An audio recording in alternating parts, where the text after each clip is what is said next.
What's up, family? Happy Saturday. It's good to see everybody on.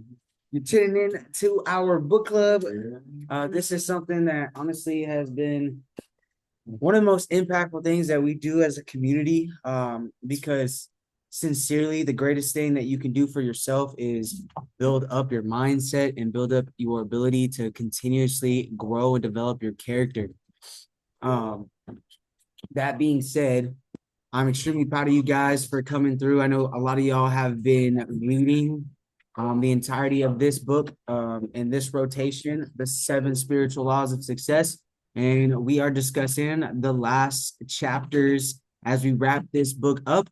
Before we hop off this thing, I'll talk about the next book so that you guys are prepared for it. But overall, y'all, I am extremely excited to see how this book impacts you guys as y'all enter 2025 and start off the new year with some principles and some laws that, if you not only understand but choose to apply, can literally change some things around in not only your paradigm and your dynamic and your energy, but also your relationships, your actions, and the habits that you form long term. So I appreciate y'all for tuning in. But if anybody wants to kick this thing off, you got the floor, and then we'll just popcorn. Appreciate you. Well, I'm going to go ahead and go um, Appreciate it. first. Chapter 7, Law of Dharma, Dharma, the way Marcus says Dharma,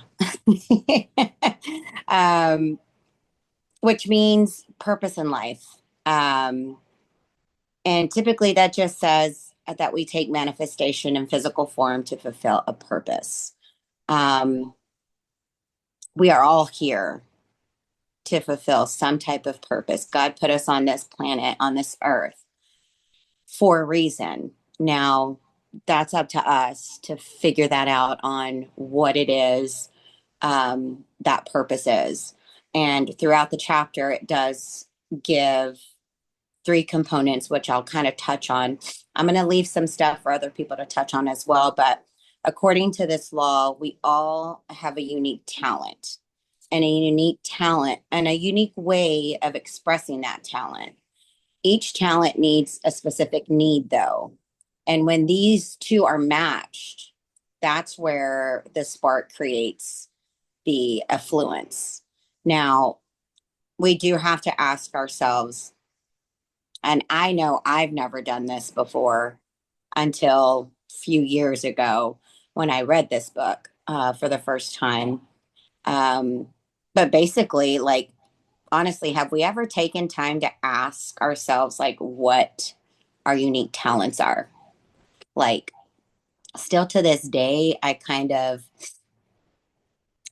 pinpoint one talent um, that kind of outstands one of the other. And on top of that,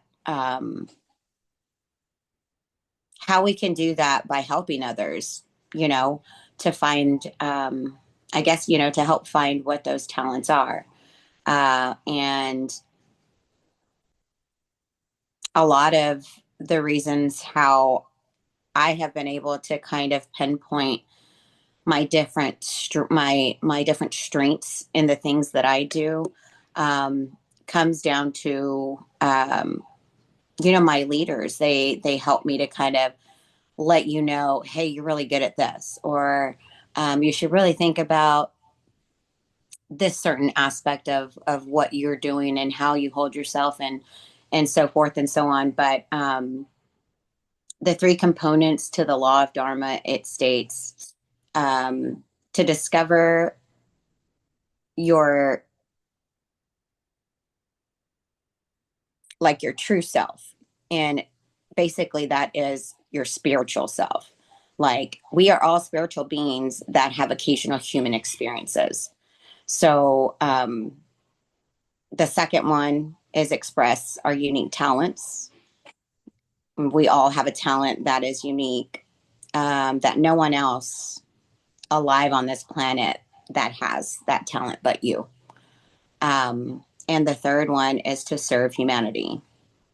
Like, have you guys ever asked yourself or really thought about how can I help instead of like, let me go help and see what's in it for me? Like, really, truly be there to help others. Um, and those three over the years, I have, especially during my faithful journey, again, all of this leads to us being our, spiritual beings. Um, that's how we were created. And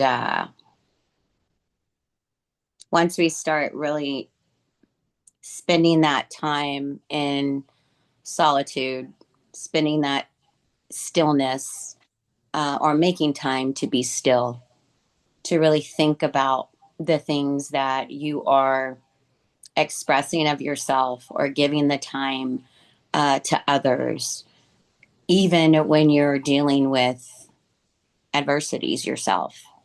Like, are you genuinely thinking about those things? And me reading this book and this chapter has really got me to sit back and think about the things that truly matter.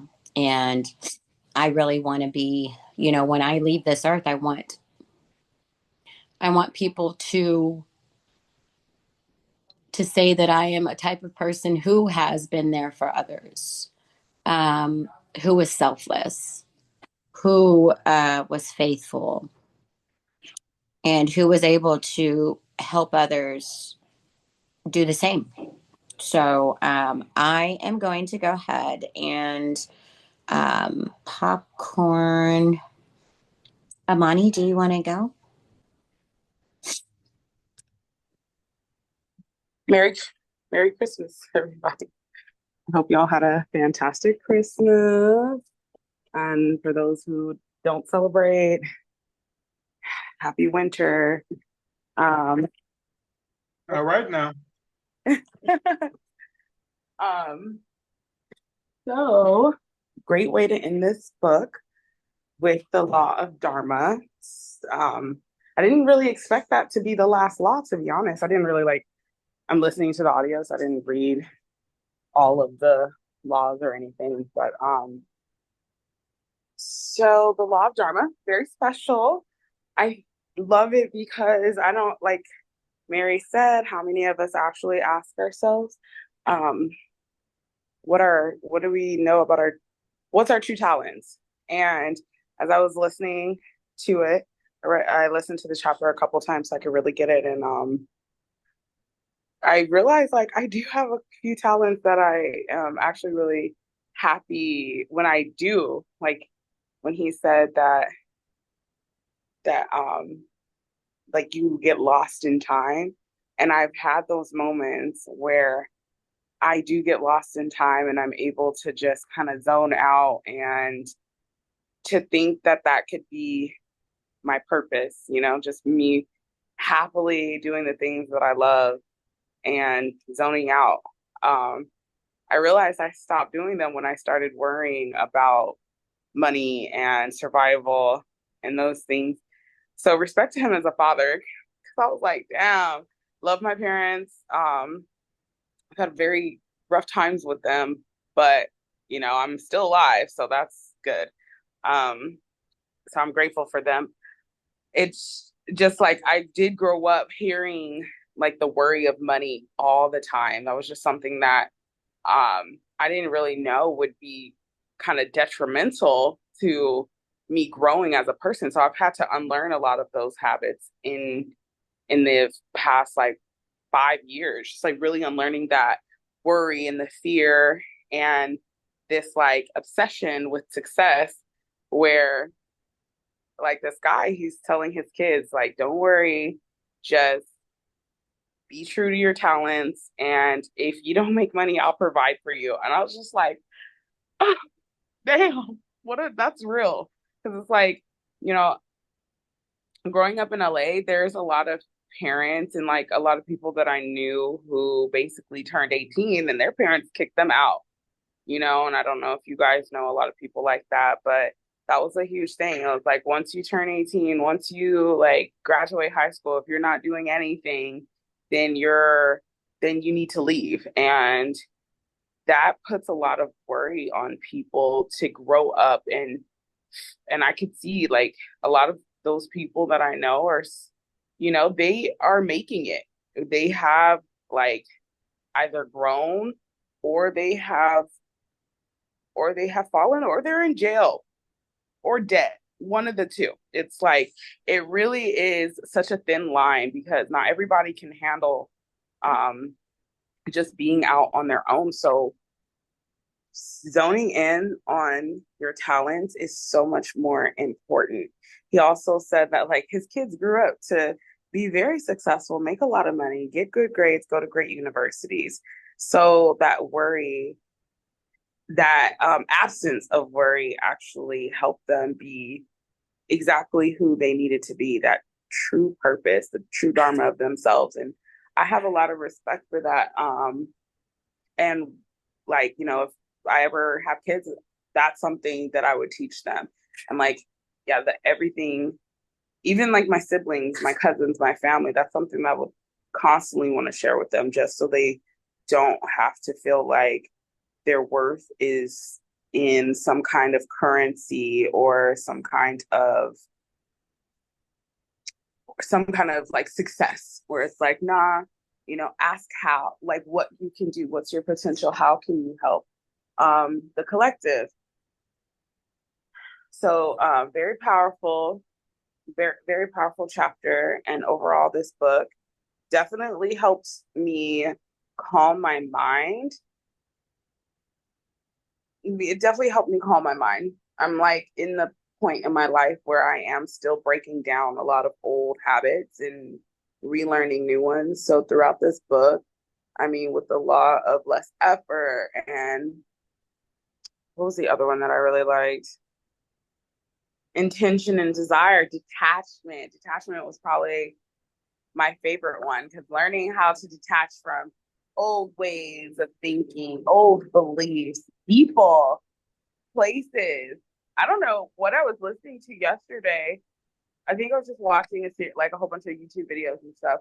And one of the things was, this world is changing. We're the age of Aquarius, so we're in the age of information and learning and breaking down all these old cycles that no longer serve us anymore. So I thought it was really cool to hear when they said like us having to detach from the old ways, even old buildings. And I'm a sucker for old architecture, okay? So even just the thought of like detaching from an old building, like getting rid of a building over a few hundred years old in America, seems like horrible to me. Like, no, I don't want to let go of these buildings.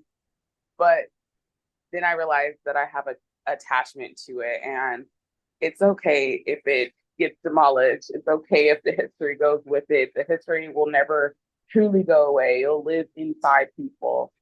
So respect to this book. And I'm grateful because I have a clear understanding of like my purpose, and I'm still figuring it out. It's just much clearer. So I don't know who's available. Yashmel, you want to go? Oro, you want to go? Okay. Yeah, I know. All right. Hi, everybody. Good Saturday to everybody. Um, yeah, the law of Dharma or purpose in life. And I was listening to the audio too. I wasn't reading the book. I'm good at listening to an audio. In order to read a book, I like to read with people, you know. If I'm not in a group reading a book, it ain't gonna happen. But listening to audio, yeah. But the law of Dharma or purpose in life, I will put the law of Dharma into effect by making a commitment to take the following steps. I will spend time in silence every day to get in touch with my higher spiritual self by experiencing my higher self.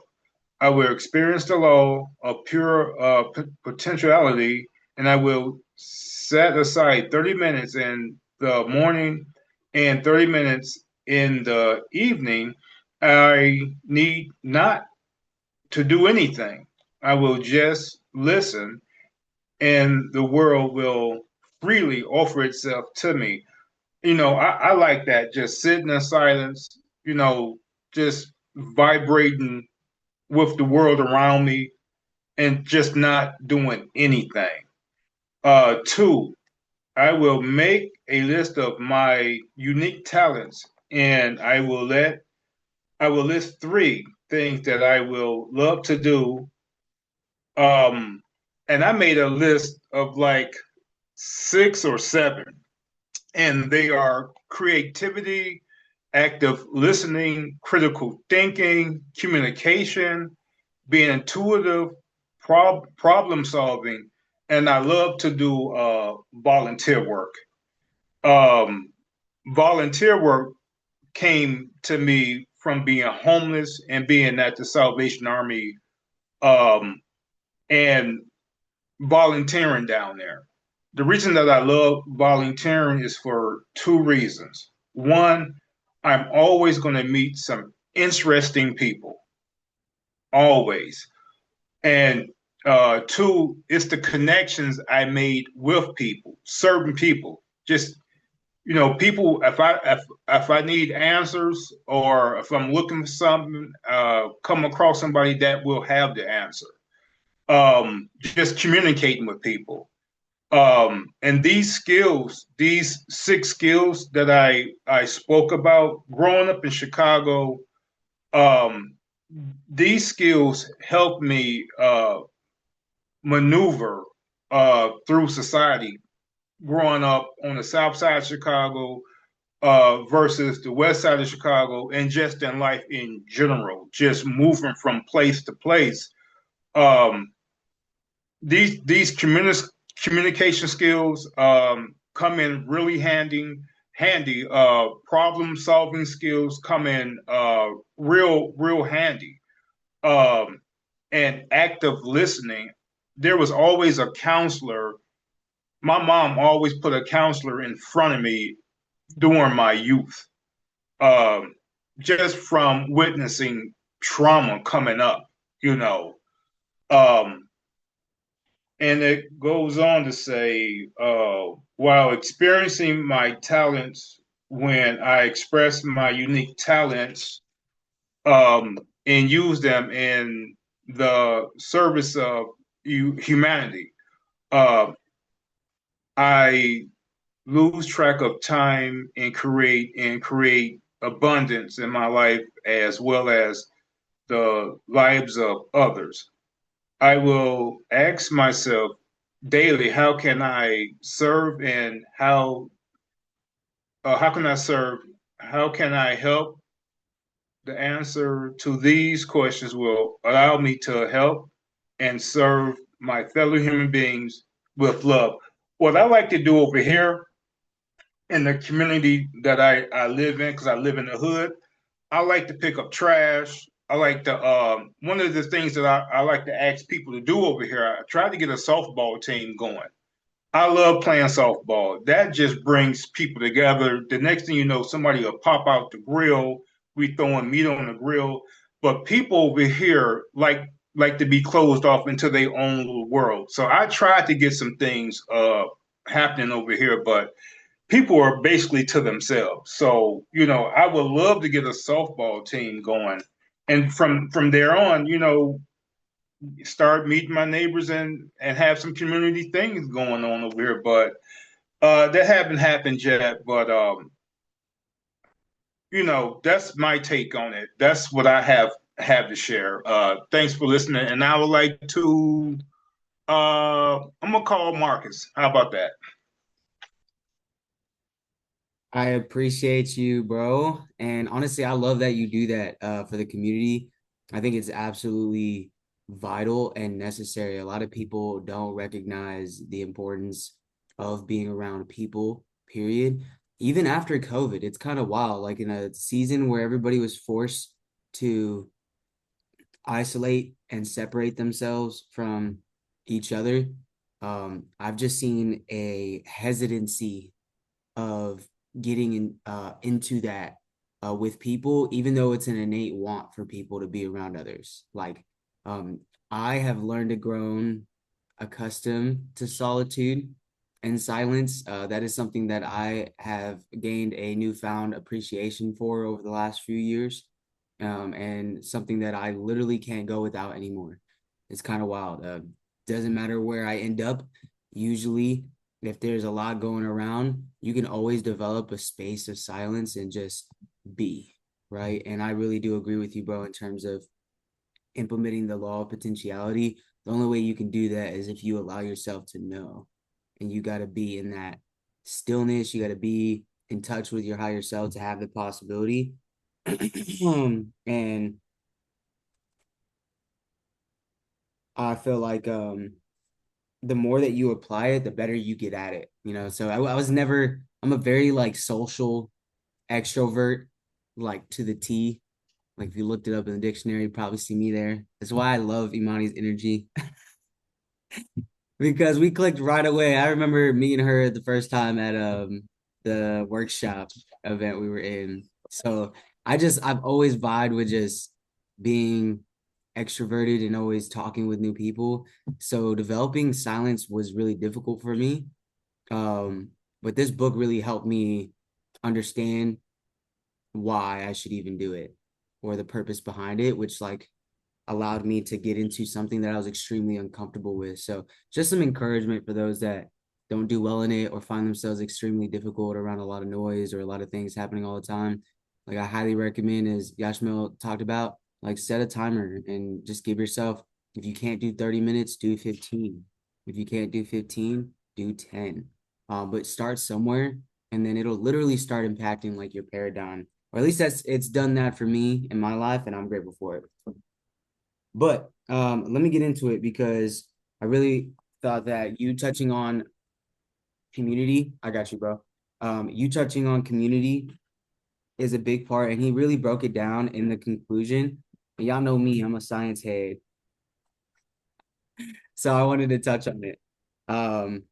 And what I love about what he brings up about is how our DNA is a perfect example of peer. So your DNA is your genetic makeup. Everybody has their own specific genetic code.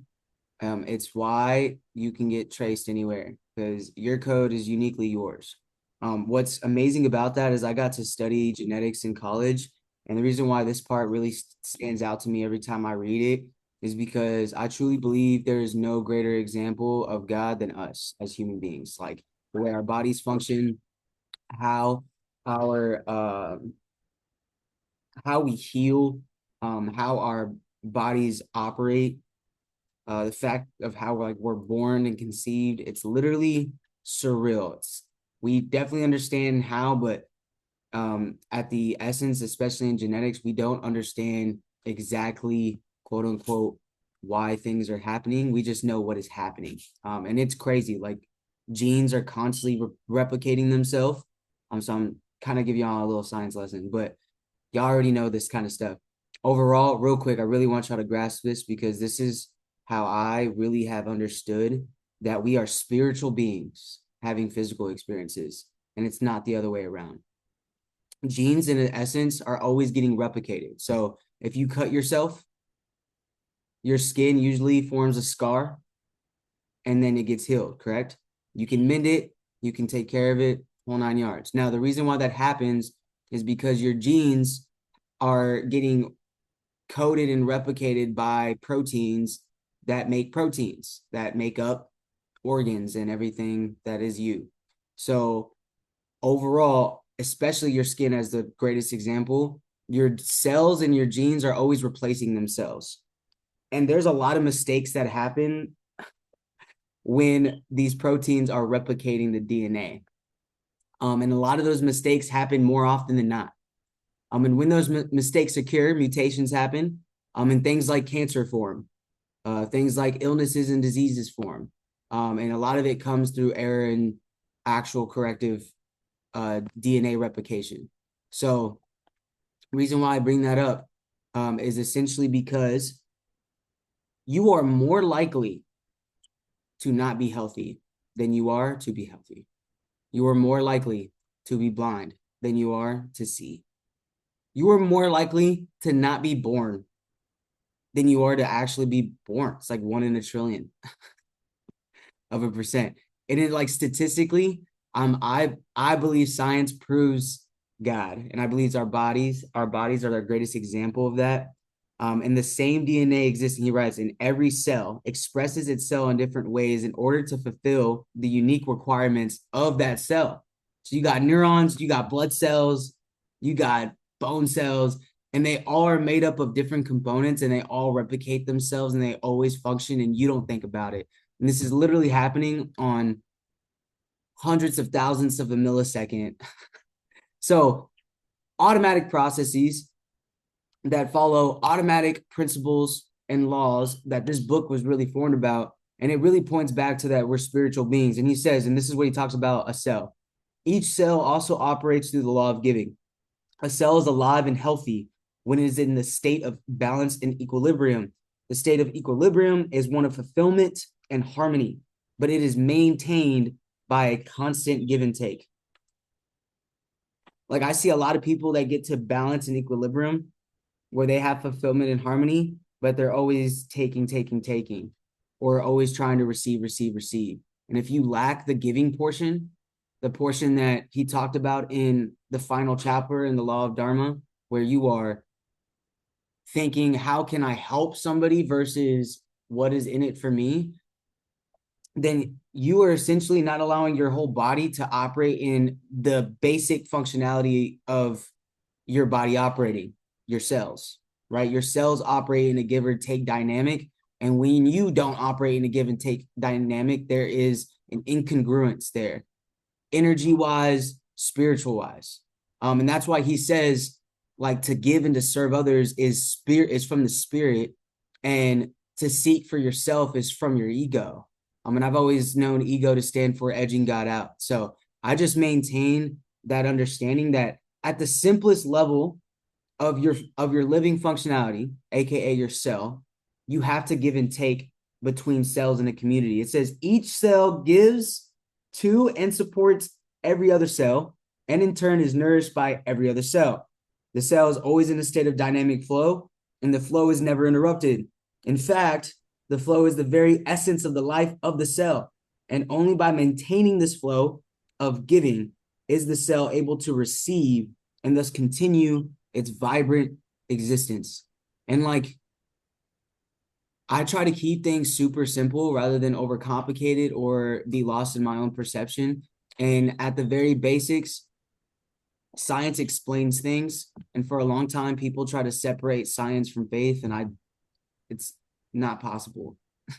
There are certain principles in science that require faith. No one can prove some theories, but they got a lot of people believing in the theories, right? It requires faith principles. And what I recognize is that at our essence, if we are genetic code and everything is literally taking care of itself in this dynamic, and we became aware of it, then we are responsible to respond to it.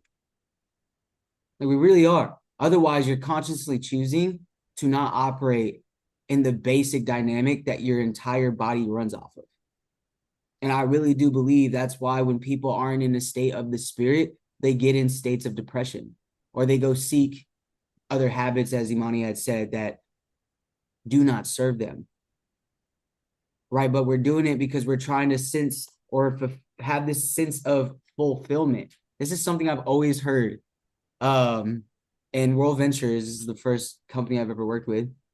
Fun, freedom, and fulfillment. And every time I heard that word fulfillment, like, I always knew it in school, I just never really fully grasped it, right? So y'all know me.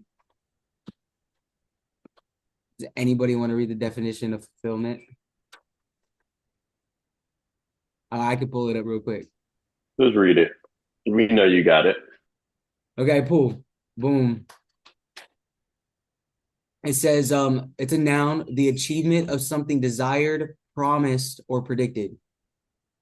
The meeting of a requirement or condition.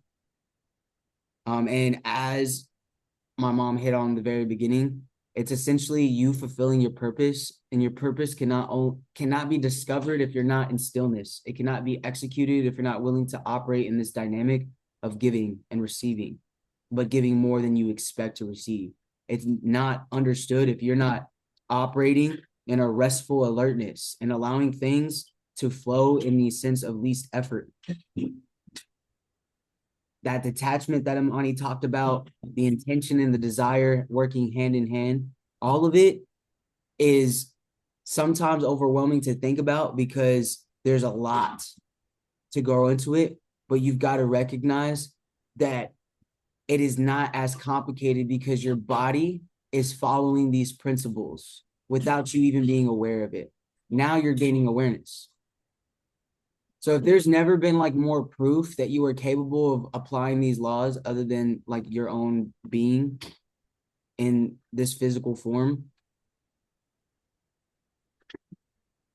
this is it. It literally expresses the fact that one, we're an amazing community together and we are allowing an exchange of energy, of insight, of intellect, of collaboration. And where there's collaboration, there's a lot of an ability for not only fulfillment, but service for others.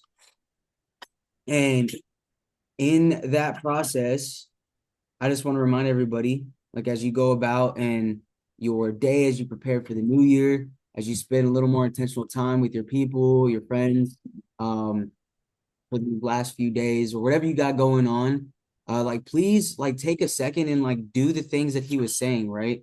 So there was a question in here. I don't know if anybody did it, but he expressed how you should sit down and make a list of the answers to 2 questions. 1, if money was no concern and you had all the time and money in the world, what would you do? For those that have been a part of TGF, you know that is literally one of the first questions we ever ask. Because we really want to understand where your potentiality is at, because that is given to you and you alone. You know your purpose, you know your dreams and visions, you know what you want to do. Sometimes we don't ask ourselves that question, so we're never aware of it. And that's why when you get started here with TGF, we make that an imperative part so that you become clear on what that is. But if you've never written it down, and like some of you guys have gone through the practice, so you've written it down, but if you've never written it down, y'all should write that down in detail. If you would still do what you currently do, then you are in Dharma and you have passion for what you do. You are expressing your unique talents and you are good. But if you are not, that means you are living beneath your potential and you are now aware of that. Right? And most people will literally settle for that, even though they don't want to, or even though their innate being is operating in something completely different. And the second question, how am I best suited to serve humanity? Answer that question and put it into practice. It's crazy. When I first read that question, I felt like my mom. I was like, I feel like I know, but I also try to be as humble as possible and like I don't know. So I had to build my confidence in that realm. But being an effective speaker, listening, connecting with people, and having a willingness to always just be teachable, coachable, and accountable from anybody that I come across, regardless of age, background, race, or experience, has led me to be in a spot where I honestly used to pray for it. I appreciate this space so much, you guys. And I'm genuinely grateful that through just diving in a desire of wanting to get better, I find other people that want to get better. And through that, we've been able to impact people collectively, to individuals who catch this recording on YouTube and don't get a chance to really pop in, to individuals who used to be a part of our organization who are doing their own thing now, to individuals who are not even here yet, and people we've gotten to meet literally over the past 30, 60 days. Shout out Yashmo. It's nice to actually see you on all the calls, bro, truly. So I appreciate you guys being you, and I appreciate everyone taking a second and listening to my science lecture. Anyways, I love y'all. I'll pass this thing to Sam. I am. You got the floor, bro. Yo, I appreciate you saying that, Marcus, leaving it off on that because I mean, truly, guys, it's the power of what we're doing here and what this group is doing is it's not about how many books you can read. It's about how many times you can read the right books. And essentially, hearing every single one of y'all's perspective is, saving me time to having to reread this book and thinking of it as a different way of how I'm receiving it. So I appreciate every one of y'all's perspective and how y'all are giving it. So and the time y'all are giving here on a Saturday morning, y'all. So big love and shout out to y'all. But man, I'm still resonating with what Mama Mary said off the jump with, to find the talents because how what we search for in our talents is it's always, we put ourselves first. It's what first of all what we're good at, and what how much pleasure it brings ourselves, and then we invest our time and energy and everything into that talent that we find, speaking, basketball player or a pianist, whatever. But it's not until we blend that our talents and our calling and our purpose, what this chapter is about, but we're blending it with the service of others, tying it back. I mean, this is all coming full circle. We tie this back to chapter 2, which is, the law of giving and receiving, so it all comes back to what we're able to be giving to others and then what we'll be receiving rather than, just always thinking of ourselves in the forefront, especially with our talents and our time and investment. So, that's what I really resonated with that. And, you know, I'm drawn to recall the account of Apostle Paul, because it's Jim Rohn said, "I'll take anybody that feels strong over anybody that has no passion." And we know before he was, as he was Saul, he was very strong, strong feeling. Do you mind turning this down? Very strong feeling. He hated Christians. Every time he heard the word Saul, they ran and hid and hide and because they knew what was coming. They knew the passion of what that man hated. And then it wasn't until what God, blinded him for 3 days. We don't have those, nothing happening like that. The God was using, different recruiting tactics back then that he doesn't use today because although he doesn't make us blind for 3 days, and I don't know about any of y'all, but if y'all have ever sat, you know, in a silence that is so deafening, you know, after, maybe a huge life change, it takes a huge change to change, someone that feels so strongly about it. But the fact that he felt so strongly is what God was, driven to him for, because he said that's my guy, because he understood if that passion was behind the right cause, the mountains it would move. And so it truly is this what this book is, bringing at a forefront, that if we take our passions and our talents and our energy and we find the balance of not only what we're good at but what we're called to do in the servitude of others, we will experience what this book is talking about. And so I truly appreciate every single one of y'all, and I was just drawn to um recall that account, so I appreciate y'all letting me do that. um but just it really does come full circle, and this really was one of those books, and I appreciate our leaders putting it up on the roto to keep going and putting this because lessons are taught repeatedly. So, and like I said in the beginning, all of y'all's perspective is allowing me to not only save time, but hear it from y'all's words, just and y'all experience and y'all's point of view. That would take me so many times to read to be able to catch the things that y'all just bring out and what y'all resonated with. So that's the power of what we're doing here. So as we go into 2025, let that be, a remembrance of this, what we're doing here and the power of what we can really, really create. So as we get more people on here, remember the OGs and let me see who I can throw it to if anybody's ready. I know Mary went. Yashma. We have Mikhail and Roshizi. But again, happy Saturday, y'all. Hope y'all had a blessed Christmas. Happy New Year's. I mean, 2025 is going to be abundant for all of us, family. So just stay close to the campfire because we are burning hot. Let's go. If Rochelle, you are available, but I'll kick it off to Mikhail. Oh, Rochelle. Yeah, yeah. Okay, if you're available, yeah. would love to hear your perspective. Thank you all. Bars.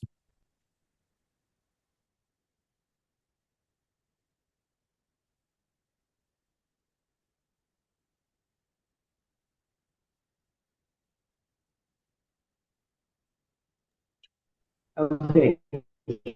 Me? Yes? No? Maybe so? Was a little choppy, Okay. but I think you're clear now, love.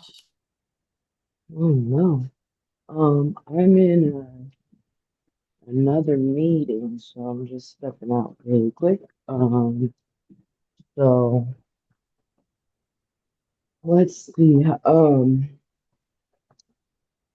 I don't like going closer to the end because I feel like y'all steal up all the gems.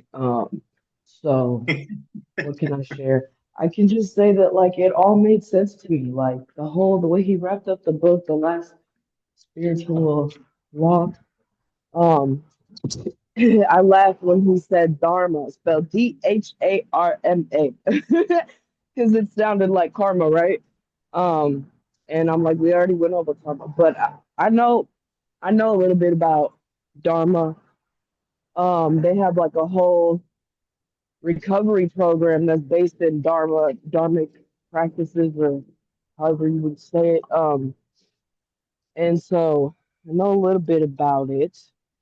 I um I really enjoyed.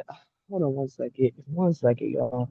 Um, I really enjoyed the way he wrapped up the book with the conclusion and talked about how all of the laws lead into each other. Like the law of pure potentiality allows you to be silent and with yourself, so that you can um, be able to give what it is that you want, you desire, which is what's going to bring you karma. And once you have good karma, excuse me, it makes everything easier. And when everything is easier, then the law of least effort applies. It's a meeting. Yeah, and I'm on a call too.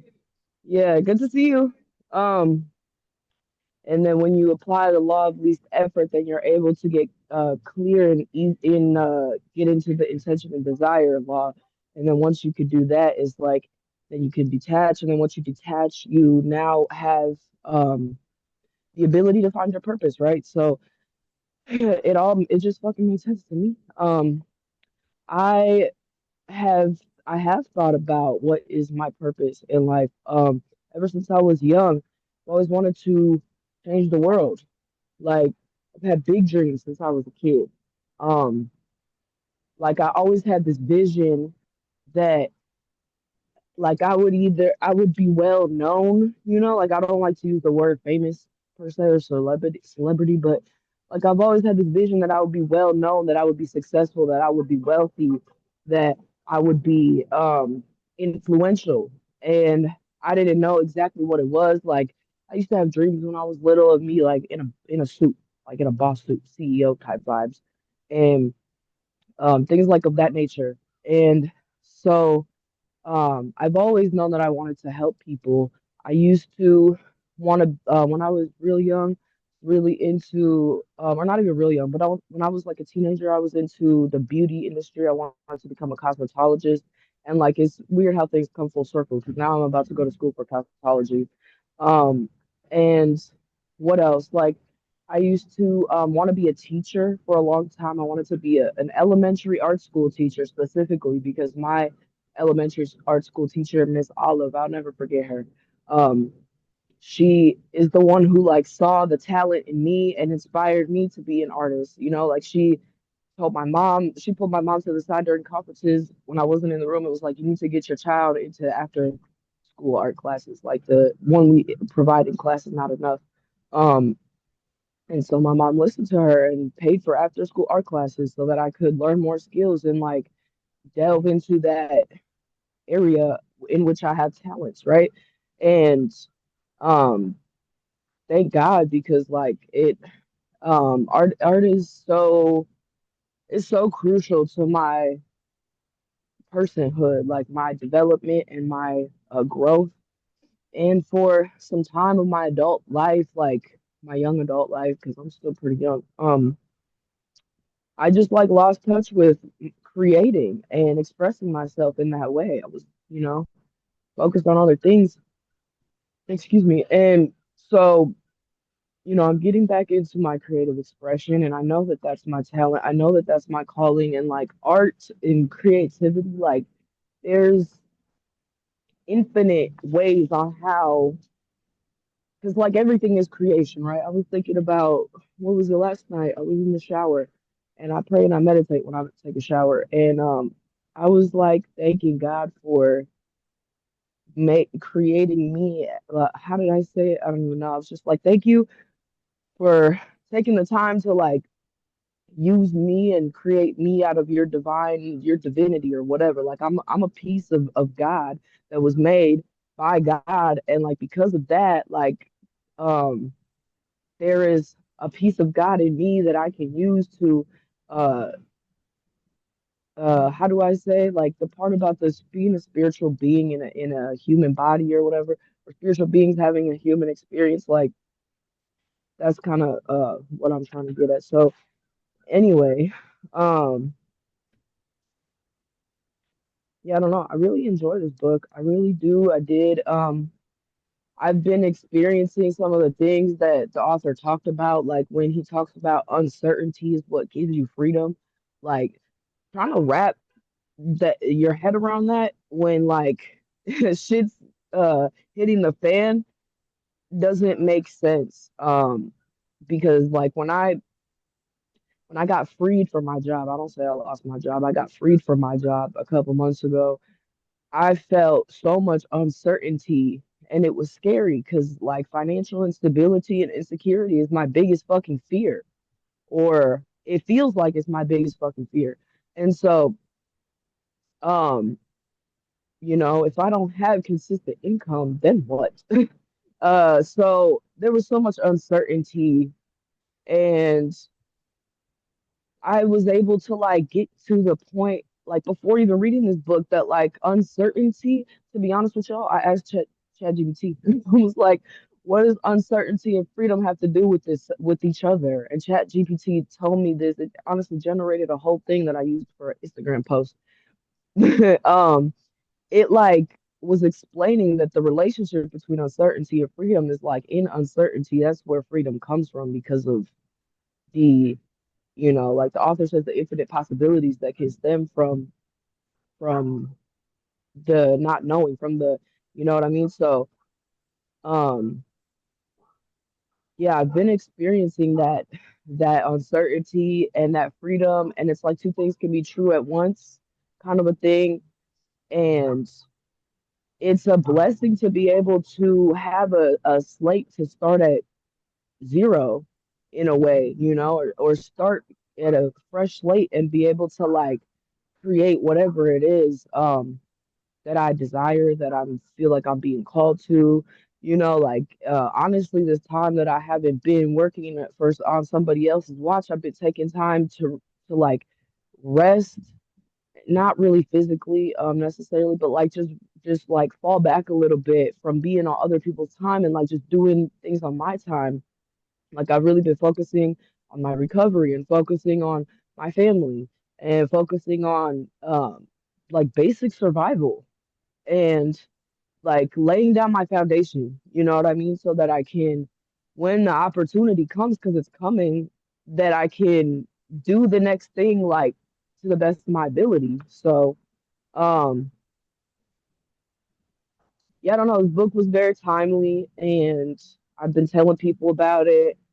Um, I'm like, even if you don't come to the book club, just read the fucking book. I'll send you the audio. Like, read the book. Listen to the book. It will. I think it was Marcus that told me this. Like, it will, even if you don't really like intake everything, like it will go into your subconscious, and it will still be inside of you. So like there will be something that'll touch you and be inside your subconscious, and like that'll plant a seed, if nothing else. And so, um, yeah. Mikhail, would you like to take the mic?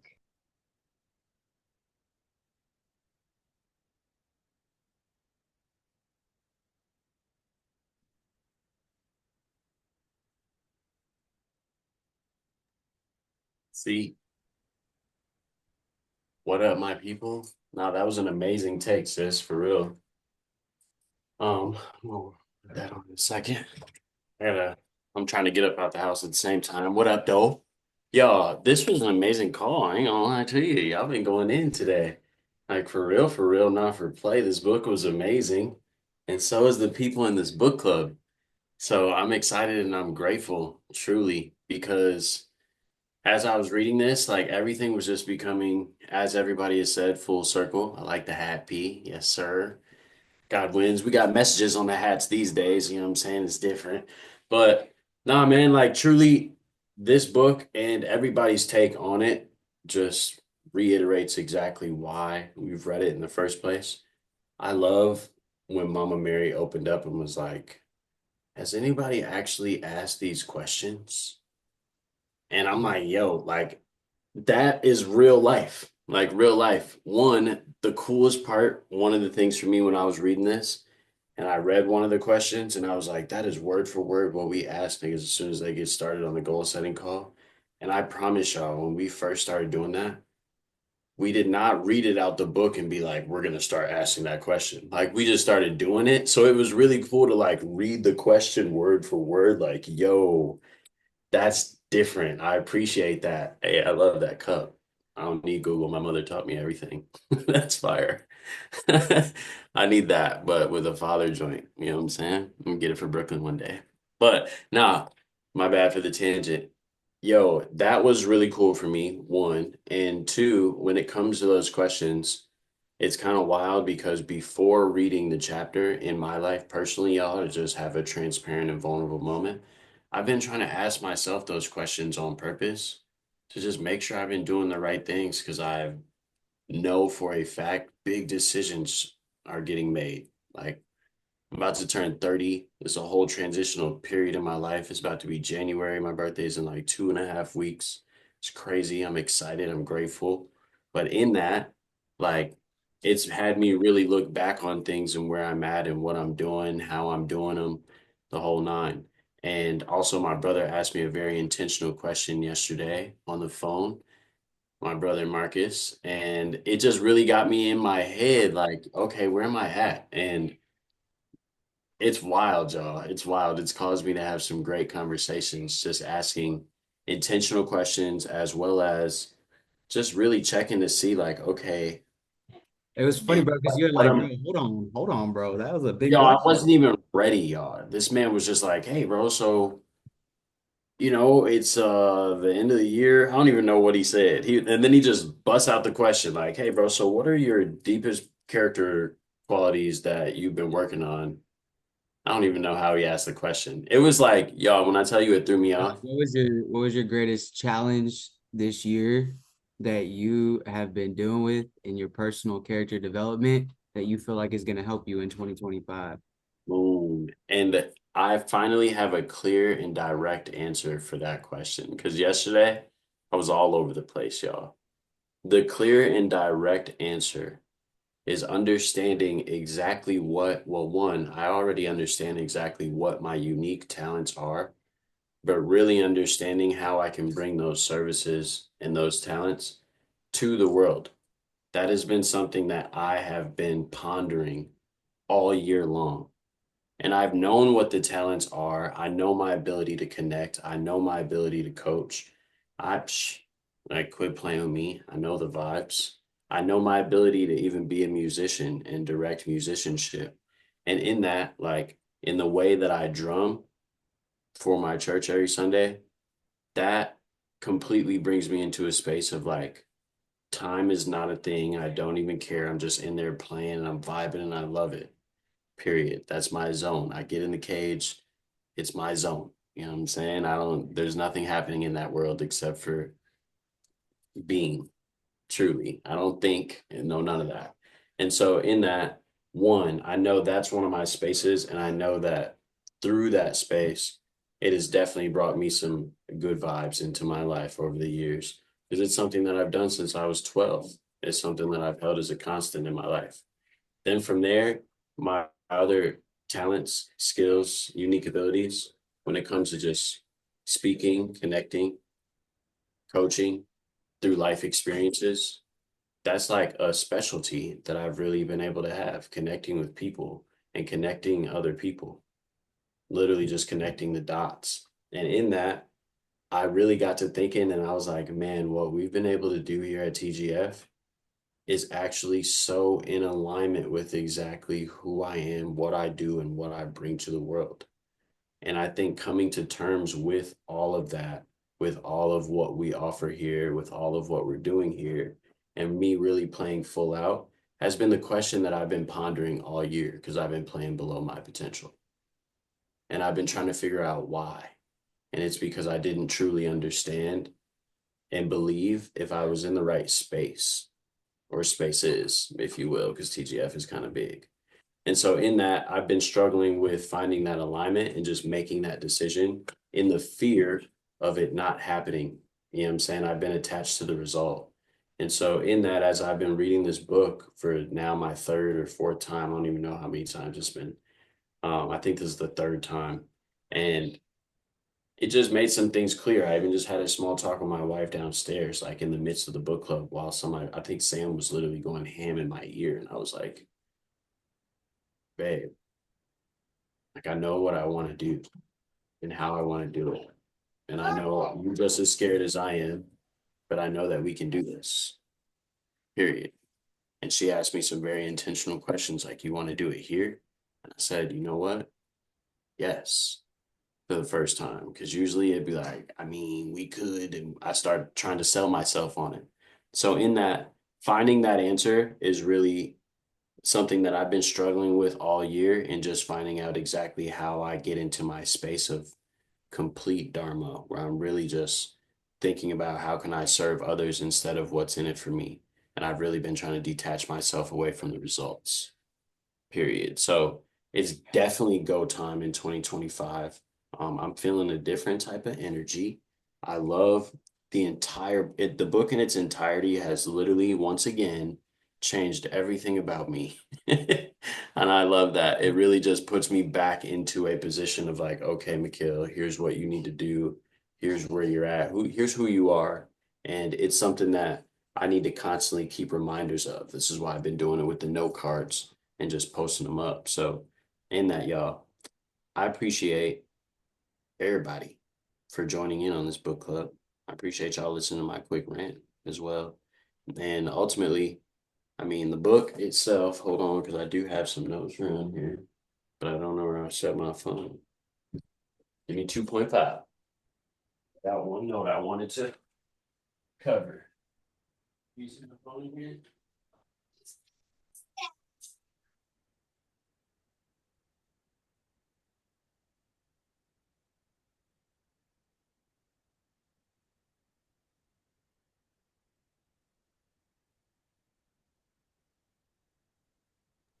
My bad, y'all. 1 second.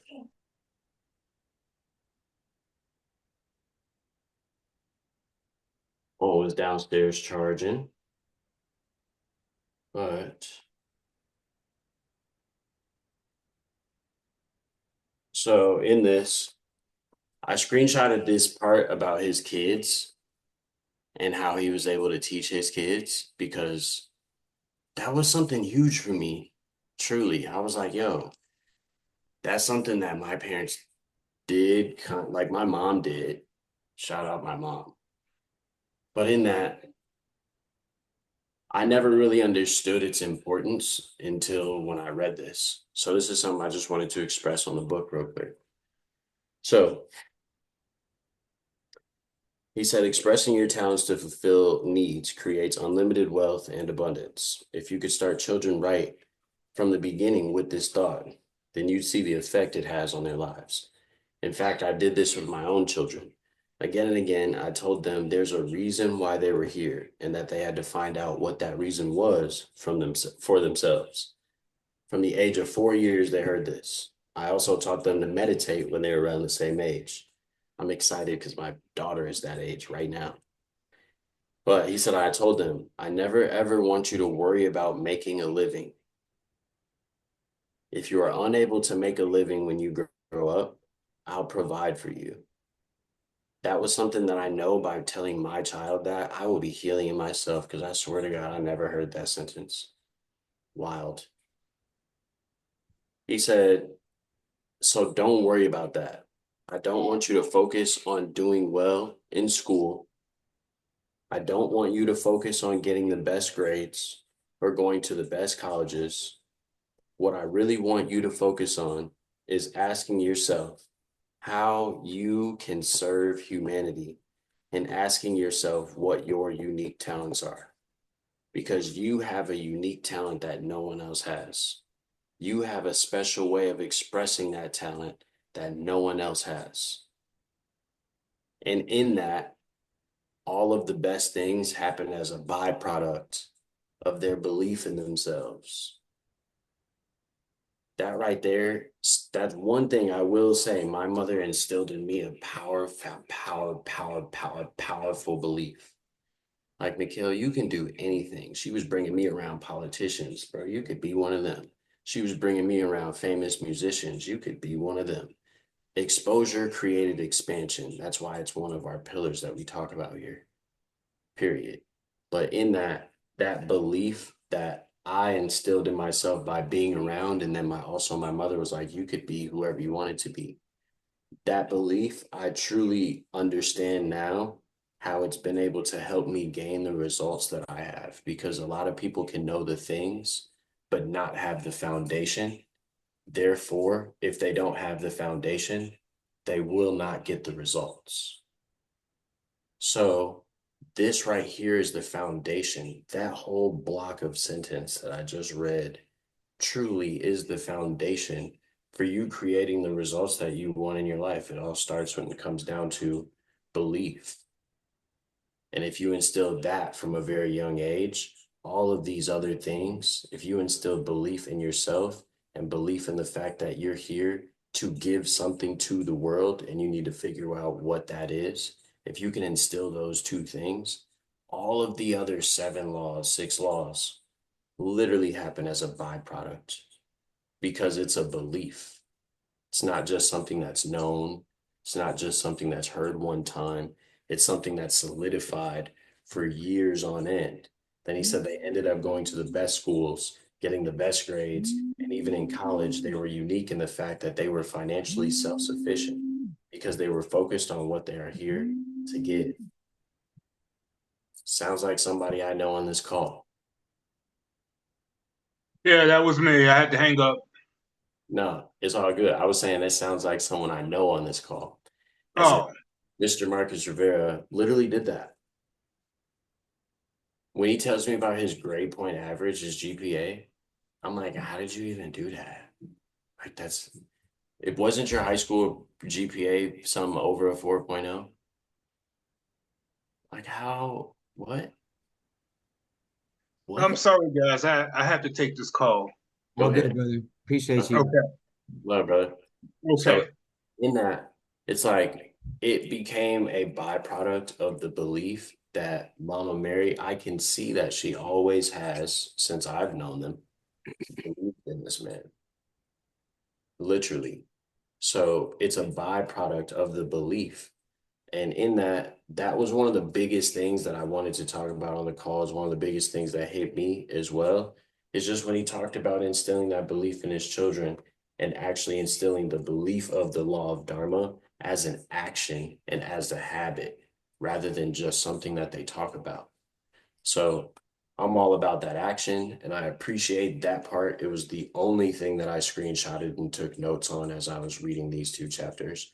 And I was like, oh yeah, those were bars for real, for real. So in that, I appreciate everybody's take, because today's book club was phenomenal. I'm sorry my camera was not on majority of the time, but I promise I was there listening to y'all. But the next book, as I saw Sam wanted to know, is called Rhinoceros Success.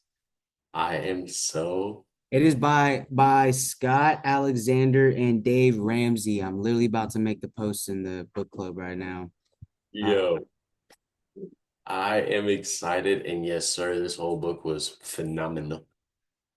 You know what I'm saying? That's my new word these days. I be using it a lot.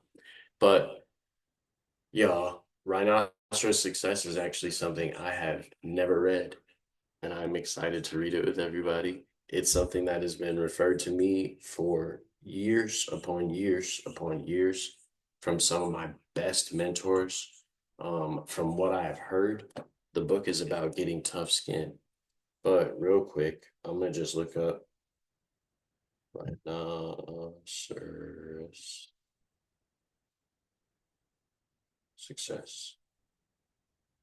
Boom. I'm gonna look up the synopsis real quick and read it to squad. Success is difficult, but tomorrow morning you could wake up as a full-grown rhinoceros and charge your way to success. Use audacity to reach your goals.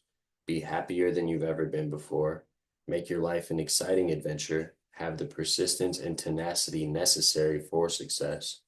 Never worry again. Succeed at the world's most profitable hobby. Achieve more and a better balance in the 6 major areas of your life: financial, work, physical, family, social, and spiritual. Scott Alexander has discovered the real secret of success: becoming a rhinoceros. Read Rhinoceros Success and go Rhino. That's all there is between you and everything you've ever wanted to do or become in your life. So we about to turn up in this next season. Period. Level 5. You know what I'm saying? Next level season. And truly, when it comes down to it, y'all, now that we've instilled belief and we understand who we are, why we're here, and if you have not taken the time to answer those questions and write them down as the book told you to, I would take out some time and write down those questions, period, and answer them. If you need help answering them, go utilize some skills that we learned in the last book. You know what I'm saying? Go actually ask some intentional questions, go get around your people, and just go survey the vibes. Figure out what you're good at, figure out what you've been bringing to the world, figure out what other people think you're good at. Figure out where you can actually find your unique talent, your unique ability. And from there, as you solidify the belief in yourself and you know exactly what you want to bring, how you want to bring it, then it's time to go Rhino. Period. All out massive action. That's how my mentor used to say it. Period. Create momentum. In that, it takes a rhinoceros vibe to do that. The cool thing about rhinoceros is, I don't even know if I said that right, they can run through everything. Everything. They can run through a brick building with no problem. Bow. Hello, I'm here. It's called break the door down. You know what I'm saying? So in that, there's a sense of tenacity that it takes to go and achieve anything that you have to apply. It just has to come in your work ethic. It's different. What I love about people like myself, even people like Yashmel as well, I can tell with that smile he got on right now. There is a relaxed intensity about this man that shakes rooms when he walks in because he'll break down walls when necessary. So in that, that comes from having the skin and the horns and the drive and the tenacity of a rhino. Period. Glad you're here, bro. You know what I'm saying? I haven't been able to meet you like in person and everything yet, but as the takes I've caught on the calls and as you've been here, the vibes that you give, truly, I'm honored to be in your presence. For real, for real. I'm excited Thank to you. be even better, brother. But I appreciate it. yes, sir. In that, like, yo, this next book, the rhinos that I've met that referred it to me, listen, I am excited to get what it's got, truly. So let's learn some lessons. I'll see y'all on next Saturday. I'm doing my best to get this thing in the digital library. Hopefully, I will have it done by the end of day. So in that part is to be determined. If anything, go grab this thing on Amazon. Go It's grab. literally $9, y'all, on Amazon. It's super cheap. I'm gonna order mine right now. But the book itself, all the information is there. When and if we're able to actually throw the PDF copy of the book into the digital library for those who have access, Mikhail's gonna throw it in the comment on that post. But if you don't have access to said Book Club group. I'm just gonna show y'all real quick where to go if that's cool. Boom. Specific. You need help, Mom? You good? Okay. No, you're good. I'm just making sure. All good. So yeah, I'm gonna share my screen real quick for those who haven't already. Our book club is as you guys know, is completely open to the public. And we encourage you guys to invite people to hop on and learn with us, especially if you know what we're reading could be beneficial to your community, the people around you, your loved ones, your family members. There's a lot of people, obviously, new year, new me type of mentality, but end up doing the same thing every year. So if you have an intentional conversation with somebody who genuinely wants that different, it's so amazing because y'all, I had conversations with about 5 different people yesterday, and that type of energy is in the air right now. Like, I don't know what it is, but this one girl was like, I just knew somehow, some way I'd run into somebody here at the store that's going to change some things because I've been ready for something different. Another guy's like, yeah, things are going great, but I'm honestly ready for something different. And like, bro, people are always in this mindset of like openness to new because of the new year, right? So I encourage you guys, like literally invite them. It ain't gonna hurt, but it could help them actually go achieve that in a way that they've always wanted to, as well as yourself to gain a different perspective from somebody that you know, somebody that you care about, somebody that you might learn from or learn with.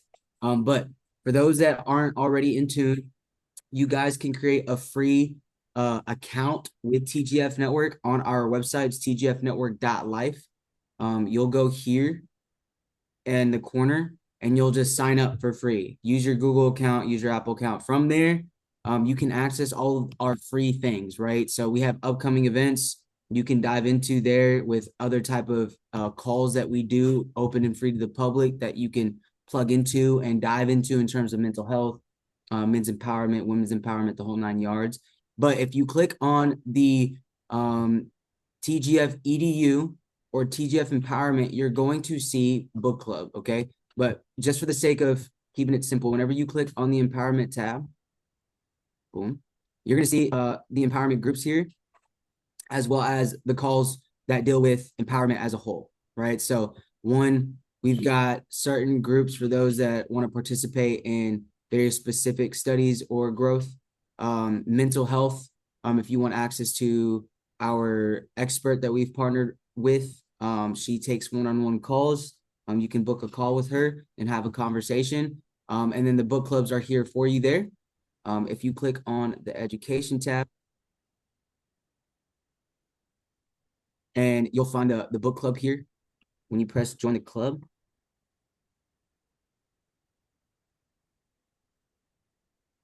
it'll then bring you over to the newest book as well, or the book club. This is the one that we're currently on. As you can tell, it literally says what chapters we're covering and the books. Before the end of day, I'm gonna have this updated with Rhino's success chapters for the next books to come. Mikhail, remind me, we should make that join the club button the book club group button that people can join in there. That way you guys can have the links for Amazon as well as the Audible for the audio. But yeah, go in here, create a free account. You can stay in tune with what's to come up with the book club. Obviously, it's every Saturday, but if you want to read ahead or you want to be prepared on what to expect on what we're going to discuss when, just know that is there for you. But anyways, I just wanted to show that really quick, give y'all some insight. Yashima, if you text me, brother, I will shoot you the links. Excuse me The again. digital library, is that how you get there too, or you have to do something else to get to the digital? So honestly, the digital library is set aside for people that are investing in either TGF or themselves. So that comes with access to paying for a monthly subscription. But we're gonna include that group in that button that says join the club, so that you guys can join the main discussion where you'll get the links for the books to buy, as well as if I'm able to find a free audio book, I throw it in there, any extra resources. I think Amber has been copying and throwing that in there in y'all's group as well, just so that you guys get access to it. But we're gonna switch that one button up. I apologize about the confusion, but we'll switch that one button up so that you guys can see the group, just so that you have an idea of what I'm talking about. in the actual group, I'll always make a post specifically talking about what the title of the book is, who the author is. I'll throw the links on how to purchase the audio, and then for those that have access to the digital library, you'll see which button to press to gain access to the PDF. But yeah, shoot me a text if you have any questions. Yashma, if you shoot me a text, I'll forward some of these to you just until we get the access on the website. But overall, I appreciate you guys. Any questions, comments, concerns? Boom, going once, going twice. Sold. Have a happy new. What was the question that you asked that you asked Mikkel? Oh, the question I asked Mikkel was, what was your biggest challenge in character personal development this past year that's going to best serve you in 2025 in the coming year? Got it. Okay, got it. So like it's a challenge, you've been growing in it, but you know it's going to serve you type of vibe. Okay. Okay. Yeah. Thank you. Yeah, 100%. You can Yeah. Happy New Year, guys. Last book club of the year. Thanks for coming out. We're going to close out today with a lovely, just celebratory thanks for everything, guys. Happy New Year. Okay, Mark. Okay. New Year. Happy New Year. I ain't gonna lie. I've been so in the zone.